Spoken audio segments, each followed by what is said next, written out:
Ang tensyon sa West Philippine Sea ay posibleng hindi kaya-aya para sa mga malalaking investor. Pag malaki ang investment, gusto nila makita yung long term.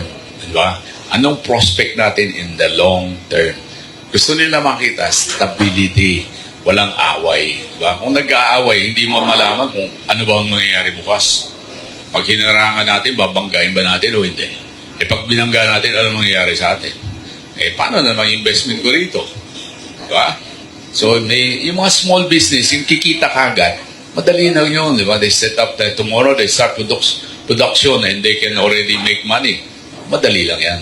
Whether mag-aaway tayo o hindi, tuloy pa rin ang production. So, different levels of investment entice different levels of outlook. Hindi raw kailangang mag-away ang China at ang Pilipinas pagdating sa karagatan. Pwede naman daw idaan sa sharing o magkaroon ng joint venture sa WPS. Ang kailangan lang daw ay ang muling magkausap ang dalawang bansa para maayos ang anumang gusot sa nasabing karagatan. We should maintain good relationships with our neighbors. Period. Tapos, kung anong hindi maganda, itabi na natin. Pag-usapan natin anong maganda. Anong pwedeng pag-usapan. Hindi pwedeng pag-usapan, wag mo na hayaan mo na yan. Diba? Ang laki-laki. Ang ocean natin, ang laki-laki. Pag-awayan natin yun. Labo naman, di ba? Hindi rin daw kailangan na makisawsaw ang ibang bansa sa nangyaring tensyon.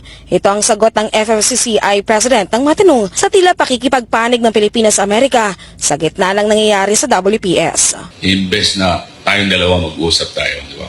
Kung may problema kami sa bahay kay Mrs., mag-usap tayo. Tayong dalawa lang.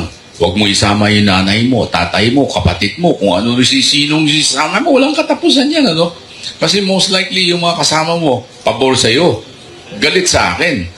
Di paano naman ako rito? Kawawa naman ako, yung daming galit sa akin. Samantala, hindi rin komportable ang mga negosyante sa tinutulak na charter change kung pagdating sa investment ang pag-uusapan. Sa ngayon daw kasi malabo sa kanilang tinatahak ng charter change.